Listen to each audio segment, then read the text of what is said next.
எங்கள் போகிற SP office வந்து திருப்பி வடசேரி போலீஸ் ஸ்டேஷன் போய் என்னால் அறியாமல் பேச முடியலை.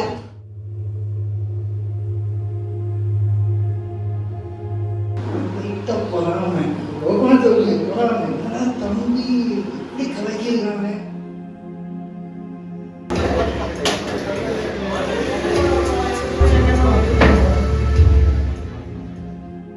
அன்னைக்கு ஷூட்டிங் நானும் போயிருந்தேன். என்னையும் போட்டு இறக்க தூக்கத்தை எடுத்து பாத்தீங்கன்னா அந்த பிலிம் எடுக்க முன்னாடி அந்த ஜெனரேட்டர் படத்துல பாடுதான் பெரிய பாடு.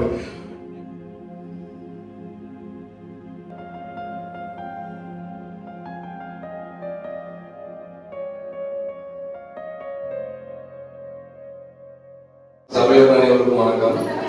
இதையும் பேசலாம் அப்படிங்கிற தலைப்புல நல்ல ஒரு படத்தை எடுத்திருக்காங்க. இதுல முதல் முறையா நமக்கு ஒரு வாய்ப்பு தந்திருக்காங்க. பையனுடைய நண்பன் எனக்கும் நண்பன் தான். அந்த அளவுக்கு இளம் வயதுல வேலை கிடைச்சிருக்கு ரொம்ப பெருமைப்படுவோம். படைப்புங்கிறது ஒரு பெரிய விஷயம், எல்லாத்துக்குமே கிடைக்காது. அந்த படைப்பாற்றல் வந்து சிறந்த முறையில் படைச்சுட்டு இருக்கணும். படங்கள் பொழுதுபோக்காக இருக்கிறத விட பாடமாக இருக்கணும் அப்படிங்கிறது என்னுடைய ஒரு பெரிய கருத்து. அந்த பாடமாக எடுத்து பல இதயங்களை பேச வைக்கிறதுக்காக இவன் அதை முன்னோக்கி எடுத்துட்டு போகணும். அவனுக்கு உறுதுணையான எல்லாருக்குமே நன்றி சொல்லி சில சமூக சீர்திருத்தத்துக்கான படங்களை நம்ம எடுக்க வேண்டியது இருக்கு. உடை நாகரிகம் தேவைப்படுது, அதிகார வர்க்கத்தில் மனிதனையும் நிறைய தேவைப்படுது. இதெல்லாம் சமாளிச்சு போகணும். அது வன்மமாகவும் இருக்கக்கூடாது, அன்பான ஒரு பாடமாக இருக்கணும், பாடம் படமாக இருக்கணும் அப்படிங்கிறது என்னுடைய தாழ்மையான வேண்டுகோள். அதுக்கு சில தலைப்புகளை கொண்டு வந்துருக்கேன். அதை இந்த சபையில் அவங்களுக்கு ஒப்படைச்சிட்டு அதுக்கு எனக்கு தெரிஞ்ச அனுபவத்தில் உள்ள கருவுகளை அவங்களுக்கு கொடுக்கேன். அதை அவன் வளர்த்து இருந்து பெருசாக கொண்டு வரணும்னு ஆசைப்படுறேன். அது நீங்கள் எல்லாரும் அவங்க ஆசீர்வாதம் பண்ணி உறுதுணையாக இருக்கணும். அவங்களுடைய அப்பா அம்மாவுக்கு பெரிய நன்றி, சந்தோஷம். அவங்க ஒரு சரித்திர நாயகனாக வர்றதுக்கு என்னுடைய வாழ்த்துக்கள். நன்றி.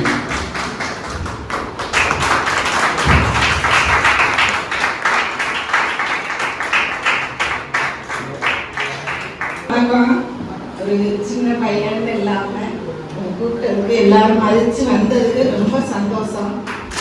ஃபர்ஸ்ட் வந்து என்கிட்ட வந்து அம்மா இந்த மாதிரி எனக்கு நேஷனல் அவார்டில் ஹியூமன் ரைட்ஸை பற்றி ஒரு படம் எடுக்க சொல்லி வந்திருக்குமா, காம்படிஷனுக்கு நான் ஒரு கான்செப்ட் வச்சுருக்கேன், எடுக்கவா, அதுக்கு பைசா வேணும்னு கேட்டேன். நான் யோசிக்கவே இல்லை. நீ அதை நினைக்கணும்னு நினைக்கிறேன், நடத்து இலக்க சொன்னேன். நான் பின்னாடி வருத்தப்படக்கூடாது, நம்ம அதை எடுக்கலான்னு. திடீர்னு உடம்பு சரியில்லைன்னா நம்ம ஹாஸ்பிட்டலுக்கு போவோம், செலவு அதை தவிர்க்க முடியாது. அது மாதிரி இதை ஒரு செலவாக நம்ம நினச்சிப்போம் அப்படின்ட்டு அவர்கிட்ட சனி ஞாயிறு லீவுக்கு ஷூட்டிங் எடுக்க வருவேன். கிரனுக்கு தெரியும், என்னால் அறியாமல் பேச முடியலை. பஸ்ஸில் வர சொல்லுவேன், 500 ரூபா டிக்கெட்டு போக வர 1000 ரூபா வாமா, நான் அம்மாக்காரன் அவன் இல்லைம்மா ட்ரெயினில் வந்தால் பைசா கம்மி, அதனால் நான் அதில் வரவே மாட்டேன். 11 மணி நேரம் ஸ்டாண்டிங்லேயே நின்று வந்திருக்கேன். பல வாரங்கள் ஒரு 3-4 மாதம் நான் கஷ்டப்பட்டேன். ஆனால் ஃபுல் சப்போர்ட் வந்து கிரன்னேன், அதை நான் மறக்கவே மாட்டேன். அவன் சொன்ன உடனே நல்ல கான்செப்டா தம்பி நம்ம எடுப்போம் அப்படின்னு நான் எவ்வளோ சொன்னேன், நீ பஸ்ஸில் வா பஸ்ஸில். அவன் கேட்கவே இல்லை. வந்து ஒரு சண்டே மட்டும் லீவு இருக்கும், அன்னைக்கு ஒரு நாளாவது நீ இருப்போம், அடுத்த வாரம் 2 நாள் லீவு இருக்கு இருப்போம். ஆனால் கேட்க மாட்டேன், இல்லைம்மா அன்னைக்கு நிறைய ஒர்க் இருக்கு, நான் வந்துடுவேன், வந்துட்டு நான் முடிச்சிருவேன்னு வந்திருக்கேன். அதனால நல்ல ஹார்ட் ஒர்க் பண்ணேன். நீங்கள் உங்களை சப்போர்ட் பண்ணதுக்கு ரொம்ப சந்தோஷம். இன்னொன்று வந்து அண்ணன் சதீஷ்குமார் அண்ணன் இந்த மாதிரி கான்செப்ட் சொல்லி அதை எடுக்க போறேன்னு நான் என் பிள்ளையா இருந்தால் நான் எவ்வளோ சப்போர்ட் பண்ணுவேன்னா அதை நான் பண்ணுவேன், நீ என்ன சொன்னாலும் நான் கேட்குறேன் அப்படின்னு. இன்னொன்று ராஜகோபால் போயிட்டேன்ப்பா, ராஜகோபால் இந்த மாதிரி இன்னரோட நடிக்கணும்னே நீங்கள் இந்த மாதிரி அப்படின்னு வீட்டில் வச்சு சொன்னேன். நீ எப்படி நடிக்க சொன்னாலும் இல்லைனாலும் நான் நடிப்பேன் அப்படின்னு நான் கைதட்டினேன். அவன் சொன்னதை நினைச்சேன் அந்த நேரத்தில். யாரும் அந்த மாதிரி சீக்கிரம் ஒத்துக்க மாட்டாங்க, இந்த சீக்கிரம் நடிக்கிறா அப்படின்னு. போலி இருக்கிற இடத்துல அவங்க வந்து படுத்து பொருளை சொல்லியிருக்காங்க. அந்த போலி அழுக்காகணும் உடம்பெல்லாம் அப்படிங்கிறாங்க. கொஞ்சம் கூட நான் அதை பேசுறதுக்காக நான் போறதுக்குள்ள பேசணும்னு அவன் மேல பெர்மிஷன் போட்டு அதனால போயிட்டேன். ஒரு இன்னும் அந்த ட்ரெஸ்ஸு துவைச்சாலும் போகலாமா ஸ்மெல்லுன்னு, அதில் அழுக்காகணும்னு ஃபுல்லாக படுத்து அவ்வளோ நேரம் அவனை அழுக்காகிறதுக்காக பழக்கி எடுக்கிறாரு. இது மட்டும் இது என்ன ஒரு சின்ன ஷார்ட் 10 மினிட்ஸுன்னு. ஆனால் இதை விட இந்த பெரிய பிக்சர்லாம் இருக்கிறவங்க எவ்வளோ கஷ்டப்படுவாங்க. நம்ம அதை ஆன்லைனில் தெரியாமல் பார்க்குற பாருங்க, யூடியூப்பில் டவுன்லோட் பண்ணி அது எவ்வளோ கஷ்டம், அது எவ்வளோ ஒர்க் இருக்குது. அதனால தயவு செஞ்சு எல்லாருமே தேட்டரில் பாருங்கள். எடுக்கிறவங்களுக்கு எல்லாருக்கும் சப்போர்ட் பண்ணுங்கள். எனக்கு எல்லா வகையிலையும் நான் ஃபுல் சப்போர்ட்டாக இருப்பேன். மம்மிகிட்ட சொல்லிட்டியா அப்படின்னு இருக்கேன். மம்மிதே ப்ரொடியூசர் என்ன அப்படின்னு இருக்கேன். அதனால் பிள்ளைகளும் ஏமா இல்லை படிக்கையில் இந்த மாதிரி சொல்லுங்கன்னு கேட்கல. ஃப்ரெண்ட்ஸுகளும் வேறு விட இருந்தால் படி, நீ அப்புறம் பார்க்கலாம்னு சொல்லியிருப்பாரு. அதெல்லாம் யாருமே சொல்லலை. ஃபுல் சப்போர்ட் அவனுக்கு எப்போவுமே 3 பேருக்குமே இருக்கும், எப்போவுமே இருக்கும். தேங்க்யூ.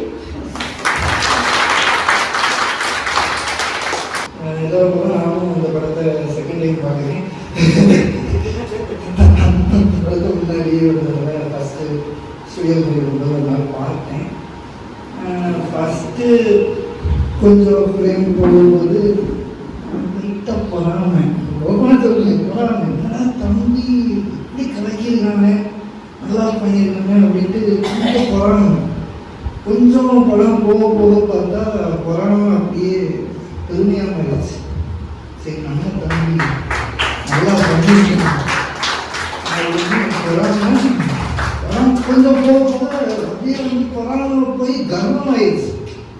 நம்ம தம்பி தான் நல்லா பண்ணியிருக்காண்டா அப்படின்ட்டு போயிட்டே இருந்தது. கிளைமேக்ஸை பார்த்துட்டு அந்த தம்பி சாப்பிடுப்பா அப்படின்னு கேட்ட சீட்டை வந்து பார்த்துட்டு மற்ற எல்லா லேடிஸும் ஃபஸ்ட்டு முன்னுக்கு புறமான எமோஷன்ஸில் இருந்து நான் அதுதான் அப்படி வெளியே வந்து அது வரைக்கும் வந்து பாரம்பரியம் தான் தெரியும், பாரம்பரியம் அப்படின்னு தான் நான் பார்த்துட்டு இந்த தம்பி ஃபஸ்ட் டைம் சிவபெருமாள் தான் அப்படி தரிசனம் பண்ணுறது எங்கேயோ போயிட்டாரு. அப்போ அண்ணா நீங்கெல்லாம் என்ன பண்ணிக்கிறீங்க, அடுத்து என்ன பண்ண போறீங்க அப்படின்னு கேட்கறதா இருந்துச்சு.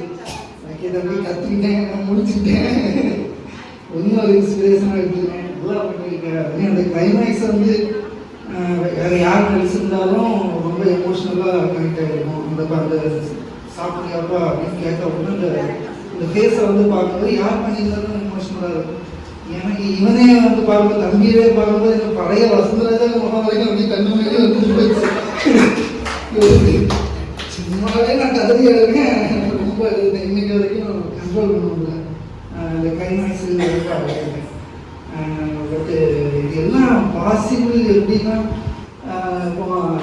நான் எந்த 2 இடத்துலையும் சரி ஒரு ஸ்கிரிப்ட் எடுத்து ஒரு ஐடியா எடுத்து யோசிக்கலாம், ஒன்று பண்ணலாம் அப்படின்னு யோசிக்கலாம்னா அது 80% இவன் தான் இருக்கும், அவனோட கான்ட்ரிபியூஷன் தான் இருக்கும். அவன் இல்லாமல் நம்ம ஒரு சீனை கூட யோசிக்க முடியாது.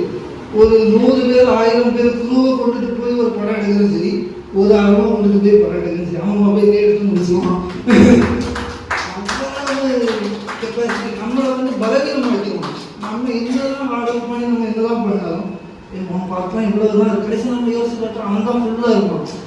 அந்த அளவுக்கு கான்ட்ரிபியூஷன் கொடுப்பான். அந்த அந்த இது வந்து ஜஸ்ட் ஸ்டார்டிங். நான் அப்படி தான் பார்க்குறேன். தம்பிக்கும் சரி அவனுக்கும் சரி இது ஒரு தொடக்கப்பள்ளி, இனிமேல் தான் ஆரம்பிக்க போகுது அப்படின்னு நான் பார்க்குறேன். இது ஒரு ஹாப்பி பிகினிங் அப்படின்னு சொல்லி ரொம்ப இந்த சந்தோஷமான சுச்சுவேஷனில் கைகாலாம் நடக்குது. ரொம்ப நாளைக்கு ரொம்ப பேசுகிறேன், ரொம்ப சந்தோஷம். அண்ட் இந்த இடத்துல ரொம்ப ரொம்ப தேங்க்ஸ் மீனா அவங்களுக்கு. சும்மா சொல்லலாம் வெளியே எல்லாருமே ஃப்ரெண்டாகவும் சரி, ஒரு ஃபேமிலியாகவும் சரி, ஒரு ரிலேஷனாகவும் சரி, அவங்களுக்கு லைஃப்பில் ஒரு மிகப்பெரிய பலமாக இருக்கும்போது ரொம்ப தேங்க்ஸ்.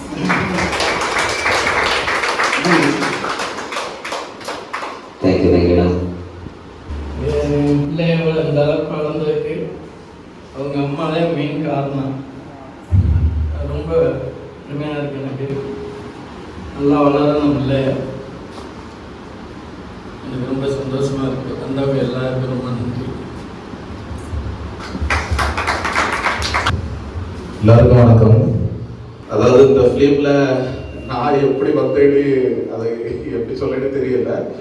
ஒரு நாள் ஒரு சண்டே காலையில், அதாவது ராஜேந்திரன் எங்கள் ஊர் தான், நாங்கள் ஒரு சர்ச்சில் ஒரு நாடகம் போடுறதுக்கு நாடகம் நடிப்போம். அப்புறம் திருவிழாவுக்கு நாடகம் ப்ரிப்பேர் பண்ணுறதுல ரிஹர்சல் ஓடிட்டு இருக்கு. அப்போது காலையில் என்கிட்ட சொல்கிறாங்க, கிளாட் ஒரு ஷார்ட் ஃபிலிம் இருக்குது, அவார்டுக்காண்டி எடுக்கிறாங்க, நீ அந்த ஒரு அதில் ஒரு கேரக்டர் தேவைப்படுது, போலீஸ் இது, நீ வாரியா அப்படின்னாங்க. அப்போ நான் உடனே ஷார்ட் ஃபிலிம் ஓகே வரேன் அப்படின்னேன். அப்போ என்னோட ஃபோட்டோ வந்து ஷேர் பண்ண உடனே என்ன யாரு என்ன எதுவுமே கேட்கல. ஆளை பார்த்த உடனே சாயந்தரம் 8:30 மணிக்கு நமக்கு ஷூட்டிங் இருக்கு நைட்டு வாங்கன்னு சொல்லியாச்சு. அப்போ அங்கே போகிறவரை தான் நான் இவங்க எல்லாரையும் பார்க்குறேன். பார்த்துட்டு சிம்பிளா நான் என்னன்னா ஷூட்டிங்னு ஒரு பெரிய ஒரு இதில் இருக்குமோ அப்படின்னு நினச்சிட்டு தான் போகிறேன். ஆனால் அங்கே பார்த்தாச்சுன்னா ஒரு சுமோ நிற்கிது. ஒரு பஸ் ஸ்டாப்பில் அங்கே யாருமே இல்லை அந்த டைமில். அப்போ ஒரு ஜென்ரேட்டர் லைட் எல்லாம் அப்போ தான் ஃபிட் பண்ணிட்டு இருக்கோம். அந்த ஜென்ரேட்டரு அதே பார்த்தீங்கன்னா அந்த ஃபிலிம் எடுக்க முன்னாடி அந்த ஜென்ரேட்டர் படத்துல பாடுதான் பெரிய பாடு. எப்படியோ அப்படி லைட் எல்லாம் ஏரியா வச்சு எடுத்து ஃபிலிம் ஓடிட்டு இருக்க டைம்ல டக்குனு திடீர்னு பார்த்தா ஜென்ரேட்டர் ஃபுல்லாக ஷட் டவுன் ஆயிடும். அப்புறம் அப்படி எல்லாம் ஒவ்வொரு ஷார்ட்டாக எடுத்து ஒரு லொக்கேஷன் எடுத்து கடைசியில் அந்த ஃபிலிம் எடுத்து நாங்கள் வீட்டுக்கு போகும்போது பார்த்தீங்கன்னா ராத்திரி 9 o'clock நல்ல மழை. வீட்டுக்கு போகும்போது பார்த்தீங்கன்னா காலையில் ஒரு 7:30 கிட்ட ஆயிடுச்சு. சரி இருந்தாலும் எனக்கு ஒரு ஃபிலிம் எந்த அளவு இருக்கும், ஏன்னா நமக்கு ஒரு அனுபவம் முன்ன அனுபவம் எதுவுமே இல்லை. அப்போ இது எப்படி இருக்குமோ, என்ன பண்ணுறாங்க, என்ன எடுக்கிறாங்க, எனக்கு அந்த கேரக்டரே எனக்கு அந்த இதில் ஒரு கேரக்டர் நான் பண்ணியிருக்கேன் அவ்வளோதான் தெரியும். ஆனால் அது எந்த விதத்தில் அது எப்படி மேட்ச் பண்ணி எடுக்கிறாங்கன்னு எனக்கு இன்னைக்கு பார்த்தவரை தான் தெரியும். இந்த ஃபிலிம் உண்மையிலேயே ரொம்ப நல்லா இருந்தது. ஒரு ஸ்ரீதர் அவங்க கண்டிப்பாக அவங்க அவங்க எல்லாமே டீம் நல்லா பண்ணியிருக்கீங்க, நல்லா சூப்பராக பண்ணியிருக்கீங்க. மறுபடி ஏதாவது ஒரு இது இருந்ததுன்னா எனக்கு கூப்பிடுங்க, கண்டிப்பாக நான் வருவேன். என்னோட சப்போர்ட் கண்டிப்பாக உங்களுக்கு வாழ்த்துக்கள். மாமா ஒரு ஷார்ட் ஃபிலிம் இருக்கு வந்து நடிச்சு தரணும். நான் எதுக்கு கூப்பிட்டாலும் நான் எதுவுமே கேட்கறதில்ல, உடனே கிளம்பி வந்துடுறது தான். அதுக்கப்புறம் தான் ஸ்ரீதரும் அருணும் உட்காந்துருக்காங்க. அன்னைக்கு ஆக்சுவலாக அன்னைக்கு ஷூட் எடுக்கிறது தான் கூப்பிடுறது. 2 பேரும் கிருஷ்ணமங்கல் பக்கத்தில் வண்டியில் எடுத்துக்கிறாங்க. அப்புறம் அவன் தான் கேட்பான், மாமா இப்படி ஒரு சப்போர்ட் ஷூட்டர் ரோல் இருக்கு, அதுக்கு யாராவது இருக்காங்க. அவன் சொன்ன உடனே எனக்கு ஞாபகத்தில் வந்தது யாருமே தம்பி பிளான் தான். அவன் தான் ஏன்னா அவனுடைய ஹைட்டு அந்த கெட்டப்லாம் அவன் பார்க்கும்போது பொருத்தமாக இருப்பான் அப்படின்னு சொல்லிட்டு தான் உடனே நான் அவர்கிட்ட கேட்டேன். அருணாலும் சொன்னாங்க, ஒரு ஃபோட்டோவை ஷேர் பண்ண சொல்லுங்க. ஃபோட்டோ அனுப்ப சொன்னோம், ஃபோட்டோ அனுப்பிட்டாங்க. வந்து பார்த்த உடனே ஓகே பண்ணிட்டாங்க. ஆமாம் அவங்க இவர் தான் சப்போர்ட் ஷூட்டர் அப்படின்னு சொல்லி இது பண்ணிட்டு ஷூட்டிங் அன்னைக்கு ஷூட்டிங் நானும் போயிருந்தேன். என்னையும் போட்டு எனக்கு தூக்கத்தை எடுத்து ஆமாம் ஆக்சுவலாக எனக்கு ஷூட்டிங் எடுக்கிறேன்னு சொல்லிட்டு சப்போர்ட் ஷூட்டர் ரோல் பண்ணுற அந்த ஷூட் எடுத்துட்டு எனக்கு ஷூட் பண்ணது கடைசியாக தான் 2 நாள் தள்ளி போய். ஆமாம் அதுக்கு இடம் பார்த்து இடம் கிடைக்காம ரொம்ப உண்மையிலேயே இந்த அப்பவே நான் ப்ரேயர் பண்ணியிருந்தேன், இந்த படம் வெற்றி அடையணும், நிறைய அவார்டுகளை வாங்கணும் அப்படின்னு சொல்லி நான் ப்ரேயர் பண்ணியிருந்தேன். உண்மையிலேயே இந்த அளவுக்கு இது வளர்ந்து இது அவார்டு கிடைச்சது ரொம்ப பெருமையாக இருக்கு. சிறுவருக்கும் என் மக்கள் அனைவருக்கும் எல்லாருக்கும் மற்றும் இதில் எல்லாருக்கும் நாங்களுடைய வாழ்த்துக்களை எப்படி சொல்றோம். மேலும் இது போல ஷார்ட் ஃபிலிம் இல்லை, இனி திரைப்படமே எடுக்கணும். அதுக்கு எல்லா தகுதியும் சிறுவர்களுக்கு நிச்சயமா அது நடைபெறும். அதில் நாங்களும் எங்களுடைய பங்கும் இருக்கும். எங்களையும் நாங்கள் அதில் நடிகராக இருப்போம் என்ற ஒரு நம்பிக்கையுடன் வாழ்த்துக்களுடன் பேச வாய்ப்பு நன்றி. மாமாவுக்கு நான் நிஜமாவே ரொம்பவே தேங்க்ஸ் சொல்லணும். ஏன்னா இது வந்து ஹைவேல வச்சு ஒரு ஷூட் எடுக்க வேண்டியதுனால எஸ்பி ஆஃபீஸில் பெர்மிஷன் ஆக வேண்டியிருக்கு. நாங்கள் வெயிட் பண்ணதோடு எங்களோட சேர்ந்து அங்கிளும் ஒரு 1.5 hours வெயிட் பண்ணியிருப்பாங்க இந்த ஒரு சிக்னேச்சருக்காக. எங்களோட எஸ்பி ஆஃபீஸ் வந்து திருப்பி வடசேரி போலீஸ் ஸ்டேஷன் போய் ஜஸ்ட் ஒரு சிக்னேச்சருக்காக நீங்கள் நைட்டு வந்து ஒரு ஷூட்டிங் எடுத்துக்கலாம் அப்படிங்கிறதுக்காக. ஸோ அதுக்காக கூட வந்து உடனே இன்னொன்று இந்த போலீஸ்காரர் ஃபஸ்ட்டு நாங்கள் இன்னொருத்தவங்களை சொல்லி வச்சுருந்தோம். அவங்க ரொம்ப அசால்ட்டாக இருந்துச்சு. ஆனால் ஈவினிங் ஷூட்டிங் தான் பெர்மிஷன் வாங்கிட்டேன், எப்போ அப்படி நான் ராசபாளையம் போயிட்டு இருக்கேன் அப்படிங்கிறார்.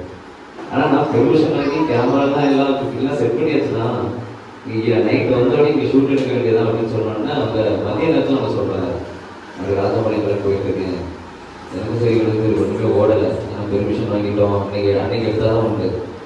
ஸோ மாமாட்ட கேட்டோம், மாமா அப்படி ஆடலாமா, இந்த மாதிரி போலீஸ் கேரக்டர் வேணும், இதனால நம்மகிட்ட தப்பி ஒருத்தர் இருக்காங்கன்னு சொல்லி கிளாஸில் அவங்க வந்து காமிச்சாங்க. பார்த்த உடனே சொல்லிட்டாங்க, இவங்க தானே கேரக்டர், இந்த மாதிரி தானே வேணும், கரெக்டாக இருந்துட்டாங்கன்னு சொல்லி நைட்டு ஃபுல்லாக மலையில் முடிச்சிருந்து விடிய விடிய இதுவும் இன்னைக்கு காலையில் நம்ம இந்த மாதிரி நடந்துச்சோம் அதே மாதிரி 9 மணிக்கு ஷூட் ஆரம்பிக்கணுங்கிற நேரத்தில் ஜென்ரேட்டர் கையில் பிடிக்கி கையோட இருந்துச்சு. அதுக்கப்புறம் அதை சரி பண்ணி போனாங்கிற நேரத்தில் ஆயில் தீர்ந்து இன்ஜின் சொல்லி முடிச்சு நைட்டு 11 மணிக்கு போய் ஒரு சவுண்ட்ஸில் போய் கதவு தட்டி எழுப்பி 9 மணிக்கு ஆரம்பிக்கிற ஷூட் நைட்டு 1 மணிக்கு தான் ஆரம்பிச்சது.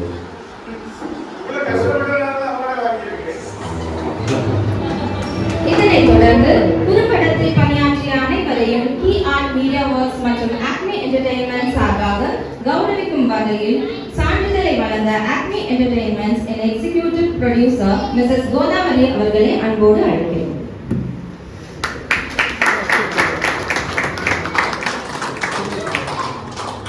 திரு இ ராஜேந்திரன் அவர்களை அன்போடு அழைக்கிறோம்.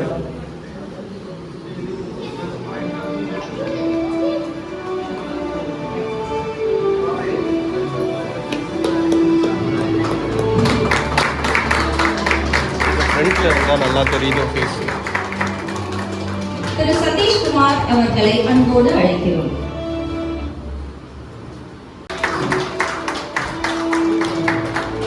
திரு பிளாக்சன் அவர்களை அன்போடு அழைக்கிறோம்.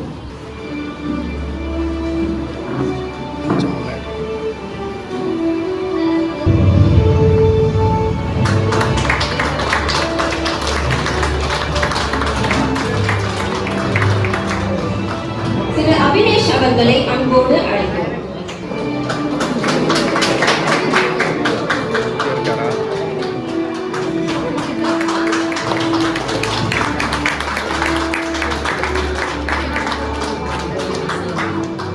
திரு ராமசாமி அவர்களை அன்போடு அழைக்கிறோம்.